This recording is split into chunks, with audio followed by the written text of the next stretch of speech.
वेगवेगळ्या राजकीय पक्षांना लागली त्या दिवसापासून या महाराष्ट्रातले मेन महत्वाचे पक्ष, त्या पक्षांचे नेते यांना ऊर दाटून आलेला आहे आणि तो असा ऊर दाटून आलेला आहे. आज एक मंडल यात्रा नागपूरमधून सुरू झाली आणि 2-3 दिवसापूर्वी एक ओबीसीचं संमेलन गोव्यामध्ये झालं आणि तिथं मुख्यमंत्र्यांना पण कंठ दाटून आला होता आणि हा कंठ ओबीसीच्या बाजूनं दाटून आलेला होता सत्तेमधल्या नेत्यांना. आणि आज कंठ दाटून आलेला होता. आज ज्यांनी मंडल यात्रा ज्या नागपूरमधून सुरू केली त्यांच्या बाबतीमध्ये मी एका वाक्यात सांगेन, अघटित घडली वार्ता आणि कोलं गेलं तीर्था. बघा, मी परत एकदा सांगतो, अघटित घडली वार्ता आणि कोले गेले तीर्था. यांचा आणि ओबीसी रिझर्वेशनचा कुठलाही काहीही संबंध नाही. मंडल यात्रा ज्यांच्या नावानं यांनी ही यात्रा जाहीर केली तो मंडल आयोग कशासाठी होता, तो मंडल आयोग कुणी निर्माण केला होता, त्या मंडल आयोगाचा ओबीसी भटक्या विमुक्त जाती जमातीच्या संदर्भातला सामाजिक न्याय ज्यांनी ही आज मंडल यात्रा जाहीर केली त्या नेतृत्वानं कधी तो सामाजिक न्याय समजून घेतला का आणि त्याच्यावरती काम करण्याचा प्रयत्न केला का, या प्रश्नाची उत्तरं आम्हा ओबीसी बांधवांना मिळाली पाहिजेत. मी आता नावं घेऊन बोलेन. 2 दिवसापूर्वी या महाराष्ट्राचे मुख्यमंत्री देवेंद्र फडणवीस साहेबांनी सांगितलं की ओबीसीच्या बाबतीमध्ये मी तत्पर आहे, ओबीसीला मी निधी कमी पडू देणार नाही. पण सत्तेवर आल्यानंतर मात्र त्यांच्याकडून तसं कुठलीही कृती घडलेली दिसून येत नाही. आणि शरदचंद्रजी पवार यांच्या नेतृत्वाखाली आज मंडल यात्रा सुरू झाली. त्या मंडल यात्रेचा हेतू काय, उद्देश काय, ज्या शरदचंद्रजी पवारांनी मंडळांच्या नावानं त्यांच्या पक्षातर्फे यात्रा जाहीर केली त्या शरदचंद्रजी पवारांना, रोहित पवारांना, राजेश टोपेंना, त्यांच्या शीर्षस्थ नेत्यांना माझं सांगणं आहे, बरं झालं आज तुम्ही ओबीसीची, तुम्हाला निवडणुका डोळ्यासमोर ठेवून का होईना ओबीसीची कणव आलेली. पवार साहेब, तुमचा लाडका बबड्या मनोज जरांगे याला फक्त समजावून सांगा ना, कशाला तुम्हाला मंडल यात्रा काढावी लागेल, कशाला तुम्हाला सत्तेतून बेदखल व्हावं लागेल. एका बाजूला मनोज जरांगे जो बेकायदा मागण्या करतोय, ओबीसी मधूनच आरक्षण मागतोय, अलीकडच्या कालावधीमध्ये लाखो कुणब्यांचे सर्टिफिकेट गावोगाव काढले गेलेले आहेत. गावागावातल्या ओबीसींचे आम्हाला फोन येत आहेत, सरपंच पद ओबीसी साठी सुटलंय पण गावात सगळ्यांनीच ओबीसी सर्टिफिकेट काढलंय. माननीय शरदचंद्रजी पवार साहेब, माननीय रोहित पवार साहेब, तुमच्या पक्षाची जर मंडल यात्रा निघत असेल तर त्या मंडल यात्रेचा हेतू काय. फक्त मनोज जरांगेंना, आपल्या बबड्याला तुम्ही समजावून सांगा की हे ओबीसींचं आरक्षण आहे, हे बलुत्या आलुत्याचं आरक्षण आहे, हे भटक्या विमुक्तांचं आरक्षण आहे, हे शोषित वंचितांचं आरक्षण आहे. आरक्षण म्हणजे प्रतिनिधित्वाचा कायदा आहे. आरक्षण म्हणजे गरिबी हटावचा प्रोग्राम नाही. आरक्षण म्हणजे नोकरीचा प्रोग्राम नाही. आरक्षण म्हणजे नोकऱ्यामध्ये, शिक्षणामध्ये ऍडमिशनचा प्रोग्राम नाही. आरक्षण म्हणजे प्रतिनिधित्वाचा कायदा आहे. आणि गेल्या शेकडो वर्षाच्या कालावधीमध्ये ज्या बलुत्या अलुत्यावरती सोशल डिस्क्रिमिनेशन झालंय त्यांच्यासाठी मंडल आयोग आहे. ज्या शरदचंद्रजी पवारांनी आपल्या फॅमिलीच्या बाहेर इथली राजसत्ता कधी जाऊ दिली नाही त्यांना मंडल यात्रा काढण्याचा कोणता नैतिक अधिकार आहे, याचं उत्तर आम्हाला मिळालेलं नाही. ज्या भारतीय जनता पार्टीनं स्वतःला आपला डीएनए ओबीसीचा म्हटलं त्या भारतीय जनता पार्टीच्या सरकारनं मात्र महाज्योतीला आज रोजी निधी नाकारलेला आहे. महाज्योतीला आज रोजी कार्यालय नाकारलेलं आहे. महाज्योतीच्या मुलांना, मग ती एमपीएससी करणारी मुलं असोत, यूपीएससी करणारी मुलं असोत, पीएचडीचा स्टायपंड घेणारी मुलं असोत, या लोकांना गव्हर्नमेंट रिझोल्युशन असताना जो न्याय सारथीला, जो न्याय बारतीला, जो न्याय तारतीला, तोच न्याय महाज्योतीला असताना महाज्योतीच्या मुलांना मात्र निधी नाकारलेला आहे. अजितदादा पवारांनी वेळोवेळी यावरती आपलं आगाढ प्रगाढ ज्ञान ओबीसीच्या मुलांसमोर व्यक्त करून दाखवलेलं आहे.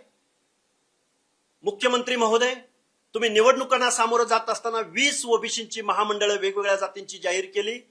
त्या महामंडळांना एकही अध्यक्ष आज पावेतो तुम्हाला मिळालेला नाही. आणि कसा तुमचा ओबीसीचा डीएनए? तुम्ही आजही ओबीसीच्या मुलांना स्टायपंड देत नाही, स्कॉलरशिप देत नाही, वसतिगृह देत नाही, सारथीची इमारत होत नाही, सारथीला निधी मिळत नाही.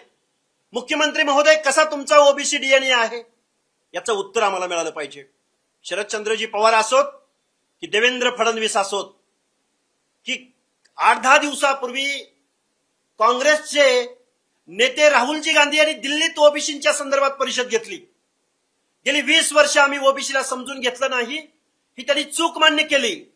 पण त्याच राहुल गांधींचे सरदार, वतनदार, जागीरदार या महाराष्ट्रातले जे मनोज जरांगेंना रेड कार्पेट घालून भेटायला जात होते, ज्या मराठवाड्यातल्या 5 खासदारांनी ज्या मनोज जरांगेंना लेखी पाठिंबा दिला, त्यावेळी यांना ओबीसी बद्दल एक शब्द बोलावं असं वाटलं नाही. त्यावेळी पृथ्वीराज बाबा चव्हाणांना ओबीसीचं ही आंतरवलीच्या सराटीच्या शेजारी वडीगोद्रीमध्ये आंदोलन चालू आहे, त्या आंदोलनाला भेट द्यावीशी वाटली नाही. राहुल गांधींना माझं सांगणं आहे, जोपर्यंत तुम्ही महाराष्ट्राची काँग्रेस या वतनदारांच्या हातून काढून या महाराष्ट्रातल्या सर्वसामान्य माणसांच्या हातात देणार नाही, तोपर्यंत तुम्हाला महाराष्ट्रामध्ये कुठल्याही पद्धतीचं समर्थन भेटणार नाही. माझी ही घाई गडबडीनं प्रेस घेण्याचा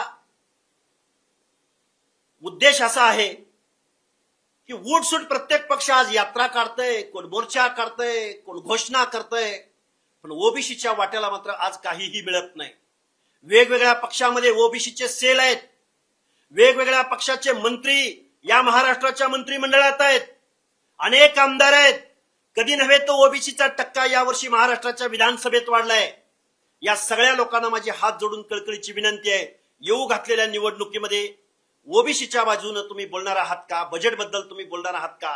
महाज्योतीबद्दल तुम्ही बोलणार आहात का? या सगळ्या प्रश्नांची उत्तरं मिळायला हवीत. म्हणून आज ही घाईची आणि तातडीची पत्रकार परिषद आहे. याला जोडूनच मनोज जरांगे यांची ही घोषणा आहे की आम्ही मुंबईमध्ये जाऊ आणि ओबीसी मधूनच आरक्षण घेऊ.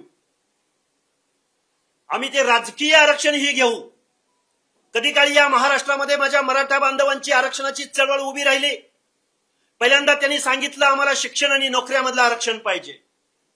शिक्षण आणि नोकऱ्यामधलं आरक्षण पाहिजे म्हणता म्हणता कुणब्याच्या माध्यमातून ओबीसी मध्ये बॅकडोअर एंट्री या ओबीसी मध्ये केल्यानंतर आता ते म्हणतायत आम्हाला राजकीय आरक्षण सुद्धा आम्ही घेणार. या महाराष्ट्रातल्या सगळ्या ओबीसी बांधवांना माझं आव्हान आहे, जर हा आपला शासनकर्ती जमात असलेला महाराष्ट्राच्या गावगाड्यामध्ये निर्णय प्रक्रियेमध्ये फ्रंटला असणारा मराठा बांधव जर सामाजिक न्यायाच्या प्रतीक्षेमध्ये असणाऱ्या ओबीसी मध्ये सामील झाला, देवेंद्र फडणवीस साहेब, राहुल गांधी साहेब, त्याचबरोबर शरदचंद्रजी पवार साहेब, जर माझा जरांगे पाटलांच्या झुंडशाहीच्या माध्यमातून जर कुणब्यांची लाखो सर्टिफिकेट जर या महाराष्ट्रात वाटली गेली असतील, तर ओबीसीचं आरक्षण कसं वाचलं याचं उत्तर तुम्ही द्या.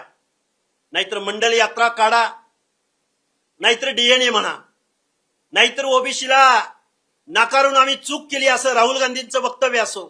या सगळ्या लोकांना आमचं सांगणं आहे, बाद झालं तुम्ही शरदचंद्रजी पवार साहेब मंडल यात्रा काढताय. तुम्ही गेली कित्येक दशकं तुम्ही महाराष्ट्राच्या राजकारणामध्ये सत्तेमध्ये आहात. तुम्हाला निवडणुका जिंकण्याचं व्याकरण तुम्ही आत्मसात केलं, पण गावगाड्यातल्या ओबीसीचं अंतकरण मात्र तुम्ही कधी समजून घेतलं नाही. महाराष्ट्रातल्या ओबीसींचं, 18 पगड जातींचं, भटक्या विमुक्त जाती जमातींचं अंतकरण जर शरदचंद्रजी पवारांनी समजून घेतलं असतं तर या महाराष्ट्राचा एकमेव नेता या देशाचा पंतप्रधान झाला असता. आम्हाला वाईट वाटतं ना. अहो, ओबीसीने कधीही तुम्हाला कारखाना मागितला नाही पवार साहेब, कधीही लोकसभेचं तिकीट नाही मागितलं, कधीही तुमच्या कुठल्या वतनदारीवरती कधी हल्लाबोल केला नाही ओबीसीने. ओबीसीने कधीही इथल्या व्यवस्थेच्या विरोधामध्ये बंड केला नाही. शोषित, वंचित, पीडित, डोंगराच्या कुशीला राहणारी, गावगाड्यामध्ये शारीरिक श्रमाचा काम करणारा ओबीसी मात्र आज देशोधडीला लागलेला दिसून येतो. आणि पंचायत राजच्या निवडणुका डोळ्यासमोर ठेवून सत्ताधारी असो की विरोधक असो, आज मात्र ओबीसीचा यांना कंठ फुटलेला आहे, कळवळा दाटलेला आहे. म्हणून तातडीची ही पत्रकार परिषद आज मी घेतलेली आहे. प्रश्न तर या महाराष्ट्रामध्ये ओबीसीची आम्ही संघर्ष यात्रा काढत आहोत. कुणाच्या कितीही यात्रा निघाल्या तर या महाराष्ट्रामध्ये ओबीसीची यात्रा एकच असेल आणि ती आमची यात्रा असेल आणि त्या यात्रेचा आम्ही सुतोवाच पुढील आठवड्यामध्ये करू. या महाराष्ट्रामधला सर्वसामान्य ओबीसी, कुठल्याही पक्षाच्या ओबीसी सेलचा माणूस यामध्ये प्रतिनिधित्व अथवा नेतृत्व करायला असणार नाही. जर आलाच तर त्यांनी अगोदर त्यांच्या पक्षाला हा प्रश्न विचारावा की मनोज जरांगेंनी जी भूमिका घेतलेली आहे ती भूमिका तुम्हाला मान्य आहे का, आणि मान्य नसेल तर या ना बसा आमच्या समोर, कशाला मंडल यात्रा तुम्हाला काढावी लागते. एका बाजूला मनोज जरांगेंना फ्युएल पुरवायचं, रसद पुरवायची, आणि दुसऱ्या बाजूला मंडल यात्रा काढायची. हा दोगलापणा आहे, दोगलापणा. प्रश्नच नाही. आजही महाज्योतीला निधी भेटत नाही. गिरगावला आम्ही समुद्रामध्ये उड्या टाकून आंदोलन केलं, त्यानंतर महाज्योतीला पैसे मिळतील अशी आमची अपेक्षा होती, पण तो मिळालेला नाही. डीएनए ओबीसी असेल तर त्यांनी दाखवलं पाहिजे. निवडणुकीला सामोरं जात असताना इथल्या सत्ताधाऱ्यांनी 20 महामंडळांची घोषणा केलेली होती प्रत्येक जातीच्या. ते नाभिकांचं केशकल्पी असो, नाथपंथी डवरी गोसावींचा असो, सोनाराचा असो, सुताराचा असो, लोहाराचा असो, 20 महामंडळांची घोषणा केलेली होती. त्या 20 महामंडळांपैकी एकाही महामंडळाचा अध्यक्ष या सत्ताधारी पक्षाला आजपर्यंत मिळालेला नाही. कसा असेल बरं डीएनए? सगळ्यांच्याच विरोधामध्ये सांगतोय आम्ही, मुख्यमंत्र्यांच्या विरोधात, राहुल गांधी विरोधात आणि शरदचंद्रजी पवार यांच्या विरोधामध्ये बोलतोय ना मी. तेच माझ्या पत्रकार परिषदेची सुरुवातच ती आहे. सगळेच अरे दादा म्हणजे काय, दादा पण तेच करतायत. त्यामुळे दादानी तर मुळात अर्थमंत्री पदावरती असताना महाज्योतीला निधी नाकारून आपली वृत्ती दाखवलेली ना, ते कारखानदारांचे नेते आहेत ते.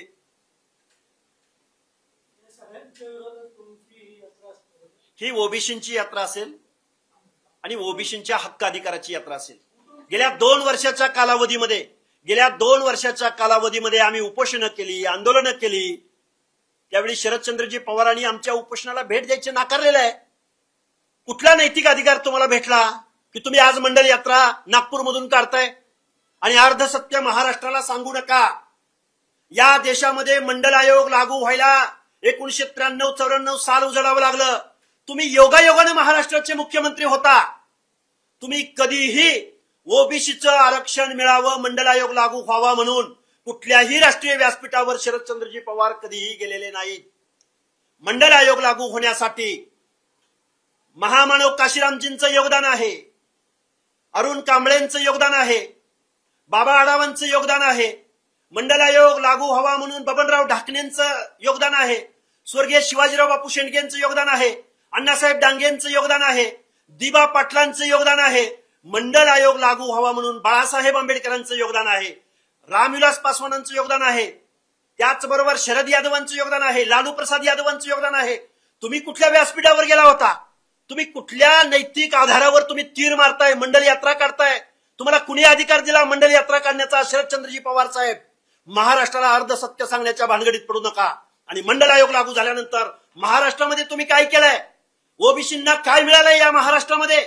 या सगळ्या प्रश्नांची उत्तरं आम्हाला राष्ट्रवादीची जे कोणी मंडल यात्रा काढलेली आहे त्या सगळ्या लोकांनी आम्हाला याची उत्तरं दिली पाहिजेत. देशभरामध्ये ज्यावेळी 9 जजेसच्या खंडपीठानं मंडल आयोग देशभरामध्ये लागू करावा, हे सुप्रीम कोर्टाचं जजमेंट आहे, 9 जजेसच्या बेंचचे जजमेंट आहे, आणि देशभरामधल्या प्रत्येक स्टेटमध्ये मंडल आयोग इम्प्लिमेंट झाला. महाराष्ट्र काय वेगळा होता का? महाराष्ट्र काय 1947ला स्वातंत्र्य मिळालं, 50ला घटना अस्तित्वात आली, 60ला महाराष्ट्रामध्ये कायदेशीर आणि सर्व लोकांना एकत्रित घेऊन मंडल आयोग सदृश्य, कालेला आयोग सदृश्य काही लागू झालं होतं का? आणि त्यामध्ये शरदचंद्रजी पवारांचं काही योगदान होतं का? महाराष्ट्राला अर्धसत्य सांगू नका, खोटी माहिती सांगू नका. शरदचंद्रजी पवार हे खूप मोठे नेते आहेत. शरदचंद्रजी पवारांना माझं सांगणं आहे, डॉक्टर बाबासाहेब आंबेडकरांना 340वा कलम इम्प्लिमेंट करू दिलं नाही म्हणून त्यांनी आपल्या कायदेमंत्री पदाचा राजीनामा दिला होता. बाबासाहेबांना विरोध कुणी केला होता? त्यानंतर 340व्या कलमाची अंमलबजावणी म्हणून कालेलकर आयोग निर्माण झाला. त्या कालेलकर आयोगाचा रिपोर्ट 10-20 वर्ष बासनात गुंडाळून कुणी ठेवला? मोरारजीभाई देसाई या पंतप्रधानांनी बिंदेश्वरी प्रसाद मंडल म्हणजेच बीपी मंडल या बिहारच्या मुख्यमंत्र्यांच्या अध्यक्षतेखाली बीपी मंडल आयोग 1978-79 ला नेमला. 2 वर्षात त्याचा रिपोर्ट आला. तो मंडल आयोग लागू होण्यासाठी 1990 साल उजाडावं लागलं. त्यावेळी शरदचंद्रजी पवार कुठे होते? त्यावेळी शरदचंद्रजी पवारांचा पक्ष कुठे होता? त्यावेळी यशवंतराव चव्हाण कुठे होते? या प्रश्नांची उत्तर आम्हा ओबीसी बांधवांना पाहिजेत. भाजपनं मंडल आयोगाला विरोध केला, काँग्रेसनं मंडल आयोगाला विरोध केला. फक्त विश्वनाथ प्रताप सिंग यांना सोडलं तर या भारतवर्षामध्ये विश्वनाथ प्रताप सिंग, काँग्रेसमधले स्वर्गीय अर्जुन सिंग या माणसांचा अपवाद सोडला आणि डाव्या विचारसरणीमधल्या काही लोकांचा, महाराष्ट्रामध्ये कधीही जातीपातीचं राजकारण न करणाऱ्या कम्युनिस्ट पक्षानं सुद्धा मंडल आयोग इम्प्लिमेंट व्हावा म्हणून या महाराष्ट्रामध्ये आंदोलन उभं केलंय. पण शरदचंद्रजी पवार ना आग्रही राहिले, ना कधी पुढे आले, ना कधी कुठल्या एखाद्या व्यासपीठावर शरदचंद्रजी पवार गेले. तसं काही असेल तर मी आजचं सगळं वक्तव्य मागे घ्यायला तयार आहे. मंडल आयोग या देशभरामध्ये लागू झाल्यानंतर नॉर्थमध्ये एका ओबीसीची सत्ता गेली की दुसऱ्या ओबीसीची सत्ता येते. मंडल आयोग या देशभरामध्ये लागू झाल्यानंतर साऊथमध्ये एका ओबीसीची सत्ता गेली की दुसऱ्या ओबीसीची सत्ता येते. पण मंडल आयोग लागू झाल्यानंतर फुले शाहू आंबेडकरांच्या या महाराष्ट्रामध्ये एक 50 घराणे आहेत. भाजपची सत्ता गेली की तेच मंत्रिमंडळात असतात. काँग्रेस राष्ट्रवादीची सत्ता आली की तेच मंत्रिमंडळात असतात. ओबीसी मात्र जिथल्या तिथं आहे. ओबीसीचे प्रश्न जिथल्या तिथं आहेत. ओबीसीच्या मुलांना एकही वसतिगृह मिळत नाही. ओबीसीच्या मुलांना एकही सुविधा मिळत नाही. त्यांना 1% पलीकडे आजपर्यंत महाराष्ट्राच्या बजेटरी तरतुदीमध्ये तरतूद होऊ शकलेली नाही.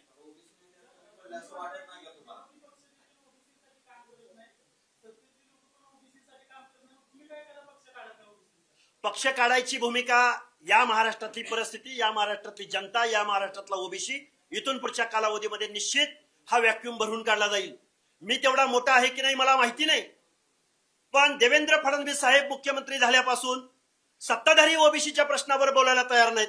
मंत्रिमंडळातले ओबीसीचे मंत्री ओबीसीच्या प्रश्नावर बोलायला तयार नाहीत.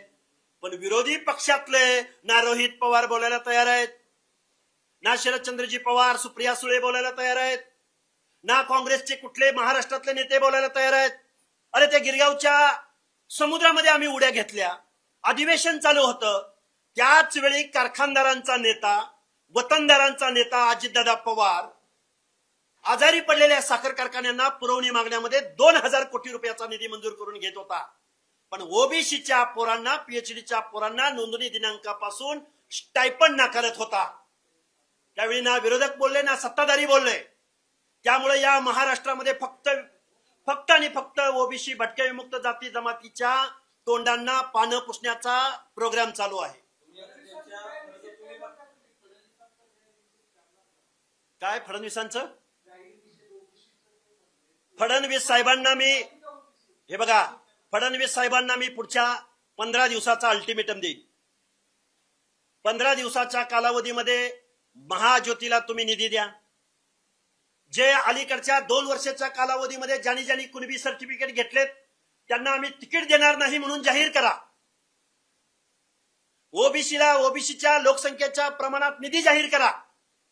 सारथीची बिल्डिंग पुण्याच्या मध्यवर्ती ठिकाणी होते तर महाज्योतीची बिल्डिंग उभी राहीपर्यंत त्या सारथीच्या बिल्डिंग मधले 2 मजले सारथीला द्या.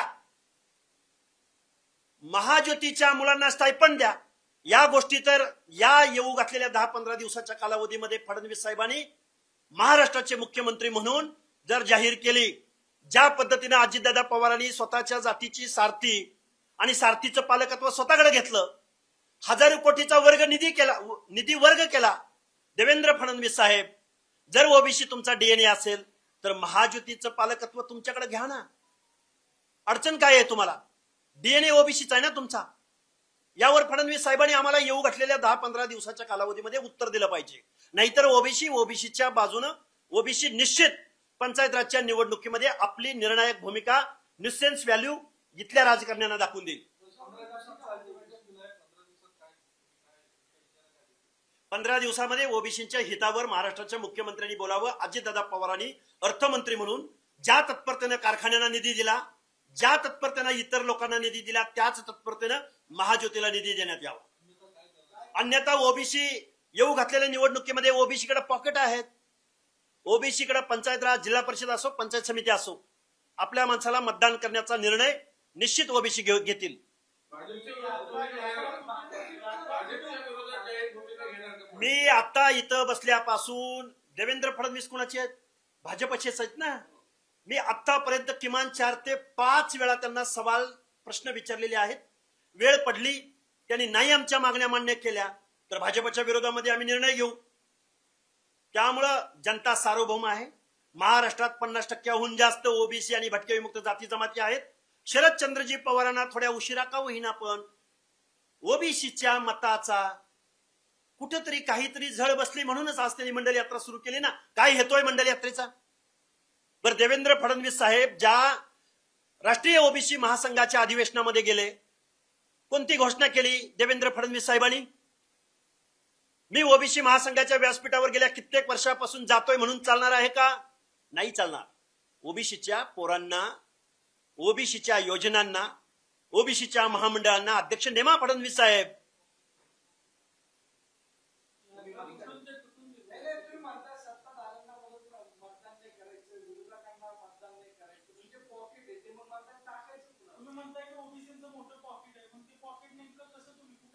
या महाराष्ट्रामधल्या गावगाड्यामध्ये अर्ध्याहून जास्त लोकसंख्या ओबीसींची आहे. जिल्हा परिषद, पंचायत समित्या, त्याचबरोबर महानगरपालिका, नगर परिषदामध्ये ओबीसी आपल्या ओबीसी बांधवांना आपल्या सदसद विवेक बुद्धीप्रमाणे मतदान करेल. ओबीसीची माणसं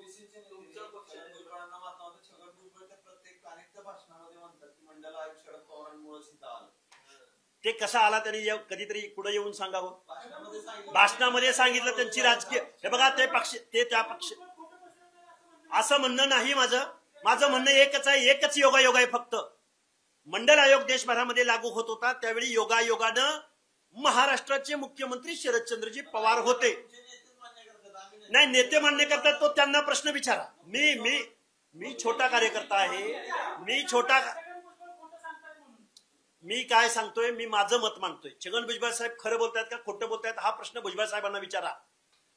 मंडल आयोग देशभरामध्ये लागू होत होता त्यावेळी योगायोगानं महाराष्ट्राचे मुख्यमंत्री शरदचंद्रजी पवार होते. याच्या पलीकडं ना शरदचंद्रजी पवार कुठल्या ओबीसीच्या या व्यासपीठावर गेलेले आहेत. ज्यावेळी 9 जजेसच्या खंडपीठासमोर सुनावणी चालली, हेअरिंग चालली, त्यावेळी लालू प्रसाद वगैरे, जेठमलानी वगैरे ही सगळी मंडळी लढत होती कोर्टामध्ये. त्यावेळी शरदचंद्रजी पवार मेन स्ट्रीमच्या राजकारणात होते. त्यावेळी त्यांची काय भूमिका होती? शरदचंद्रजी पवारांनी पुढे येऊन सांगावं अथवा भुजबळ साहेबांनी पुढे येऊन सांगावं.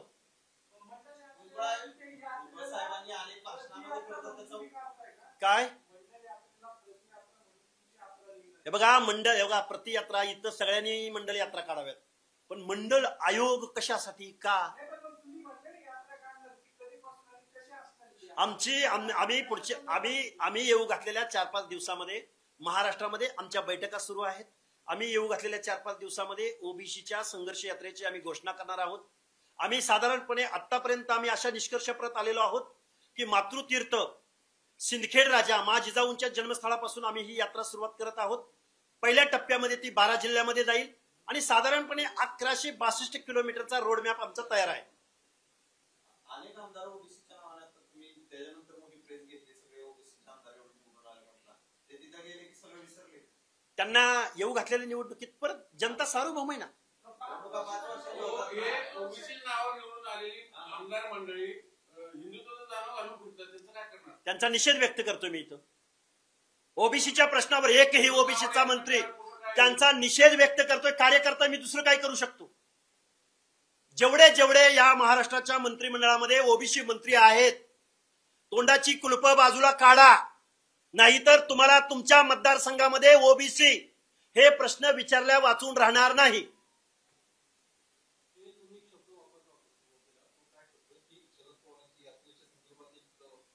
मन हे बघा, अघटित घडली वार्ता आणि लांडगं निघालं तीर्था. अरे काय तुमचा संबंध मंडल आयोगाशी? काय आयोगाशी? मंडल आयोगाशी शरदचंद्रजी पवारांचा काय संबंध?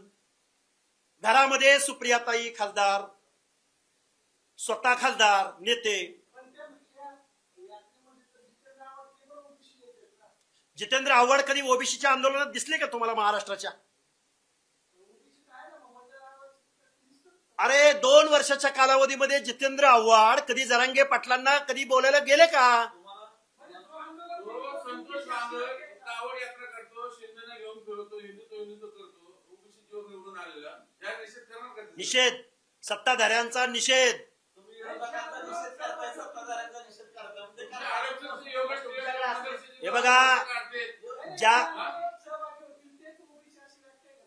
हे बघा आमच्या ओबीसीच्या आंदोलनामध्ये आमची भूमिका ज्यांना मान्य आहे त्यांनी सामील व्हावं. निषेध निषेध निषेध. कोण जन्मानं नाही, असं नाही. जन्मानं ओबीसी असून चालणार नाही. ओबीसीची भूमिका घेणारा ओबीसी,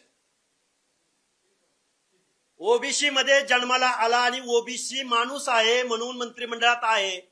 एक तर तुम्ही समाजाचा ओबीसीच्या मतांचा उपयोग स्वतःच्या राजकारणासाठी करून घेणार, स्वतःच्या मंत्रिमंडळातल्या पदाविषयी तुम्ही करून घेणार. लाभार्थी तुम्ही आणि लढायला आम्ही, हे चालणार नाही इथून पुढच्या कालावधीमध्ये.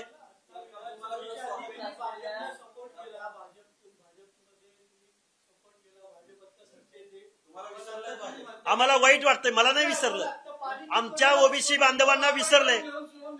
हो निश्चित. आज खूप वाईट वाटतंय की ज्या भाजपला आणि ज्या माहितीला आपण मतदान करायला सांगितलं, हो ही जी भूमिका घेतली होती त्याचा मला आज खेद वाटतोय. त्याची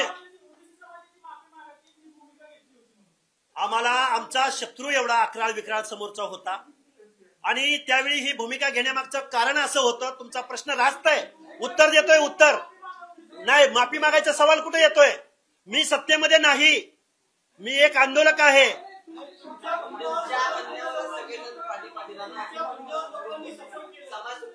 15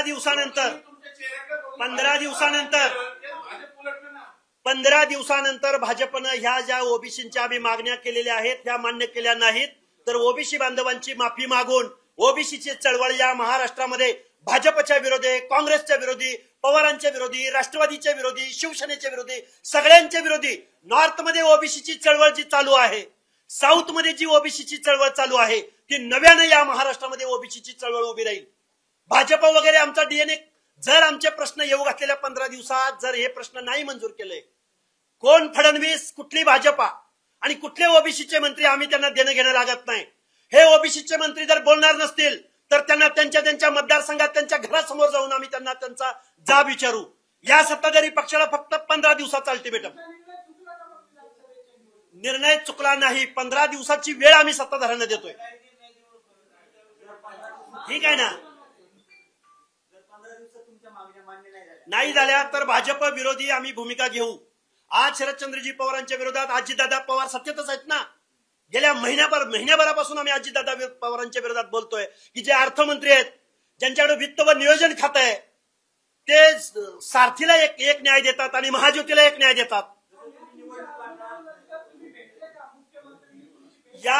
या आंदोलनानंतर हे सरकार निर्माण झाल्यानंतर मी ओबीसी बहुजन कल्याण मंत्र्यांना भेटलोय, अनेक ओबीसीच्या मंत्र्यांना भेटलोय, महाराष्ट्राच्या मुख्यमंत्र्यांना भेटायचा प्रयत्न केलाय, पण महाराष्ट्राच्या मुख्यमंत्र्यांनी आजपर्यंत मला भेटीचा वेळ दिलेला नाही. 15 दिवसानंतर मी हे चुकलं का नाही चुकलं ते मी सांगेन तुम्हाला. मी मुख्यमंत्र्यांना डायरेक्ट इनडायरेक्ट आतापर्यंत 3 ते 4 वेळा वेळ मागितला. त्यानंतर मी आंदोलन केलं म्हणून आमच्यावर केस दाखल झाली. परवा आमच्यावरती डीबी मार्ग पोलीस स्टेशनला मुंबईला आमचं हिअरिंग झालं, सुनावणी झाली. त्यामुळं ज्या भावनेनं आम्ही महायुतीच्या मागे उभं राहण्याचा निर्णय घेतला होता त्याचा आज रोजी आम्हाला खेद वाटतोय. 15 दिवसानंतर मात्र या सत्ताधारी वर्गाने जर ओबीसीच्या मागण्या मान्य नाही केल्या तर आम्ही या सत्ताधारी वर्गाचा निषेध व्यक्त करू आणि महाराष्ट्रामध्ये ओबीसीची जनजागरण यात्रा काढू. निश्चित टाळतायत अशी माझी आज रोजीची भावना आहे. ते त्यांनाच विचारा, मी नाही सांगू शकणार.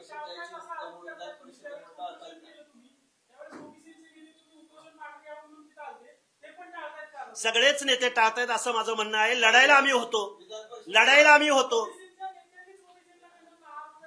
नाही, महायुतीच्या सगळ्या नेत्यांनी ओबीसीना गंडवलेलं आहे. विधान परिषद वगैरे सोडा हो, अर्ध्या लोक काय किरकोळ महाराष्ट्राची सत्ता. विधान परिषद अशी मागणी तुम्ही केली नव्हती का?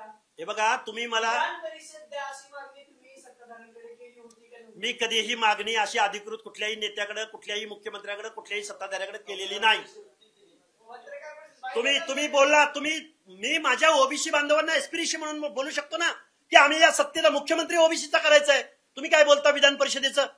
अर्ध्या लोकसंख्येला न्याय तुम्ही परिषद, कुणी सांगितलं तुम्हाला असला हा न्याय? तुमच्या जे अनेक नेते गेले ते जाऊ देत ना, त्यांना शुभेच्छा आहेत ना, पण ओबीसीच्या प्रश्नावर बोला. नाही बोलत ते आता. नाही बोलत तर ओबीसी जागा आहे, ओबीसी सुशिक्षित आहेत, पोरांना कळायला लागलंय. हिंदू समाजासाठी लढायला लागले. त्यांना लखलाभ असो त्यांचं ते विचारधारा. पिक्चर विरोधात. अजिबात नाही. ओबीसी बांधवांच्या प्रश्नाच्या बाजूने जे बोलणार नाहीत त्यांना आम्ही येऊ घातलेल्या निवडणुकीमध्ये धडा शिकू.